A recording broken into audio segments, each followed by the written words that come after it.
कितना दिन वेट करना पड़ेगा सर? जिन्होंने 4 लाख के लेवल पे चांदी को बाई कर लिया उनको कितना टाइम लगेगा अभी वहां तक पहुंचने में? क्योंकि बहुत सारे लोगों ने खरीदारी की है सोच करके कि जब कहा जा रहा था कि 7 लाख पहुंचेगा, 8 लाख पहुंचेगा, 6 लाख पहुंचेगा, तो उस लेवल पे भी बहुत सारे लोगों ने खरीदारी कर ली।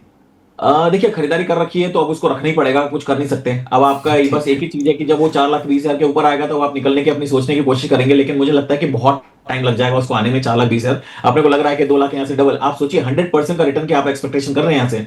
2 लाख रुपए राइट चांदी सर। चल रही है, 2,20,000, और आप 100% की एक्सपेक्टेशन ऑलमोस्ट यहाँ पे कर रहे हैं। इतनी जल्दी रिटर्न मार्केट के अंदर नहीं बनते हैं। ये पेंडुलम की तरह ट्रेड करेगा, दोनों तरफ मोमेंटम देगा। लेकिन पैनिक भी आपको सिचुएशन यहाँ पे अभी आने वाले टाइम में और देखने को मिल सकती है, तो दोनों तरफ के मोमेंटम के लिए आप तैयार रहिएगा। लेकिन जिन्होंने 4,20,000 पे निवेश करके रखा हुआ है वो एक अलग कहानी हो गई है। लेकिन जो ज्वेलर्स हैं, मुझे लगता है कि आज के टाइम में उनको ऑप्शन सीखने की बहुत ज्यादा जरूरत है। एक ओके। ऑप्शन एक ऐसी चीज है जहां पे वो अपनी पोजीशंस को बचा सकते हैं। वॉलेटिलिटी इतनी ज्यादा बढ़ गई है मार्केट के अंदर कि अपनी पोजीशंस को उनको बचाना बहुत ज्यादा जरूरी हो चुका है। क्योंकि ज्वेलर्स को भी काफी ज्यादा नुकसान हुआ होगा जिन्होंने हाई लेवल पे बाई किया होगा उनको, तो एक आप देखिए, सलाह दे ज्वेलर्स रहे तो हैं कि है वो अपनी उनको। पोजीशंस को मेंटेन करके चलते हैं। ज्वेलर्स अपनी पोजीशन मेंटेन करके चलते हैं। ओके। वो सारी चीजें पिछले इतने सालों से 50,000 से कभी करानी है। लेकिन आज की तारीख में वॉलेटिलिटी इतनी ज्यादा है कि उनको अपनी पूंजी बचाने के लिए और आगे की नई रणनीति बनाने के लिए उनको ऑप्शन सीखना बहुत जरूरी हो चुका है। क्योंकि अगर वो ऑप्शन नहीं सीखेंगे ना, ऑप्शन क्या है कि लोगों के दिमाग में बनता है इक्विटी मार्केट में जिस तरह से सट्टा हुआ, ये सट्टा नहीं है। ये आपकी पोजीशंस को बचाने का एक टूल है जिसको आपको इस्तेमाल करना चाहिए, ताकि आप बड़े लॉसेस से या फिर एक बड़ी खरीदारी करना अगर आपको चाहते हैं, दिवाली की खरीदारी करनी है, तो बहुत सारे ऑप्शंस होते हैं जहां पे आप इन ऑप्शन का यूज करके अपनी पोजीशंस को हेज भी कर सकते हैं और संभाल भी सकते हैं। मुझे लगता है कि this is the right time, क्योंकि जो पुरानी पीढ़ियां हैं, पुरानी पीढ़ी एक के बाद एक के बाद एक कुछ ना कुछ देती गई है मार्केट के लिए। लेकिन अगर मैं आज की बात करूं तो आज की पीढ़ी को जरूरत है कि वो ऑप्शन सीखें। मार्केट नया है, बदलाव जो परिवर्तन है वो संसार का नियम है। तो आपने जो अभी धंधा करा हुआ है वो सारी चीजें अलग हैं, लेकिन अब आपको ऑप्शन सीख के अपने धंधे को एक लॉन्ग अगर लेके जाना है, लॉन्ग टर्म में अगर आपको विजन रखना है, तो मुझे लगता है ऑप्शन एक बेहतर तरीका है जहां पे आप सेफली अपनी पोजिशन को होल्ड भी कर सकते हैं और संभाल भी सकते हैं। ओके, तो एक बड़ा सलाह आता हुआ अंकित कपूर साहब की ओर से कि जो ज्वेलर्स है उनको भी ऑप्शन सीखना चाहिए ताकि वो अपने जो पोर्टफोलियो जो है उनका उसको हेज कर सके और अच्छा खासा मुनाफा बना सके। एक सर अंतिम सवाल यह है मेरा कि अगर आज यूएस से डेटा आने वाला है तो उस डेटा का कितना इम्पैक्ट हो सकता है? अगर एक्सपेक्टेशन के विपरीत अगर डेटा रहता है तो उसका कितना इम्पैक्ट होगा, और अगर बढ़िया डेटा रहता है तो उसका कितना इम्पैक्ट होगा?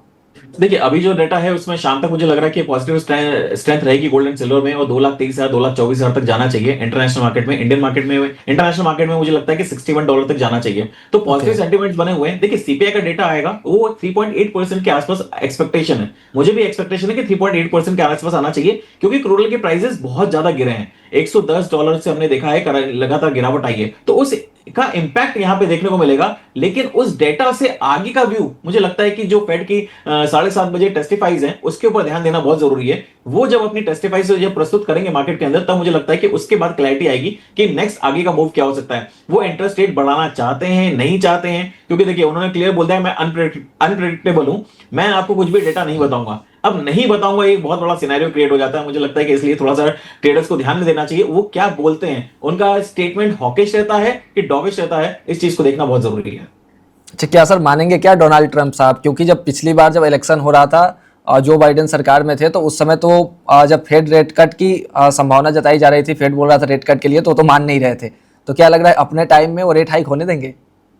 देखिए, वो रेट हाइक की अगर मैं बात करूं तो यहाँ पे अभी चांसेस मुझे कम लगते हैं, क्योंकि मुझे लगता है कि अभी शॉर्ट टर्म में तो बिल्कुल नहीं है। वो दिसंबर तक जाएगा। दिसंबर में क्या कंडीशंस होती है वो तो सब अलग कहानी हो जाती है। डोनाल्ड ट्रंप अभी कितना अग्रेसिव होते हैं ईरान को लेके, बाकी अदर कंट्रीज को लेके। अब तो वो चाइना पे भी हमला करना चालू कर दिया। जुबानी हमला की बात अगर करें तो वो चालू कर दिया।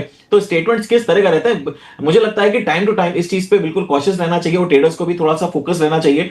जितने भी न्यूज चल रही है, जितने भी मार्केट के अंदर फ्लोज चल रहे हैं, उसके ऊपर बहुत ज्यादा ध्यान देने की जरूरत है। This is the right time जहां पे आपको न्यूज समझना भी जरूरी है, उसका एनालिसिस भी समझना जरूरी है, क्योंकि बहुत ज्यादा वॉलेटिलिटी है और ये आपको प्रॉब्लमेटिक सिचुएशन में डाल सकता है। इसलिए मार्केट में मेरी कोशिश यही रहेगी कि आप अगर कोई भी ट्रेड कर रहे हैं तो बहुत सोच समझ के करें। ओके, बहुत बहुत धन्यवाद सर, आपने समय निकाला हमारे दर्शकों के लिए। इस पूरे शो के लिए डिस्क्लेमर क्या होगा सर? जी, मार्केट में तो मेरी कोई पोजीशन नहीं है। डेरिवेटिव्स मार्केट में, फिजिकल मार्केट में भी पोजीशन हो सकती है। प्लीज बिना स्टॉप लॉस के कभी भी मार्केट में ट्रेड मत करिए, लेकिन अपने ट्रेड करने से पहले अपने एडवाइजर की सलाह जरूर लीजिए। Thank you so much. ठीक है, बहुत बहुत धन्यवाद सर। तो ये थे हमारे साथ अंकित कपूर साहब, जिन्होंने बताया गोल्ड सिल्वर में किस तरीके से आप अपना अच्छा पोजीशन बना करके अच्छा खासा मुनाफा कमा सकते हैं। हालांकि यहाँ पर कोई निवेश की सलाह नहीं है, निवेश आप अपने एक्सपर्ट के सलाह से ही लें।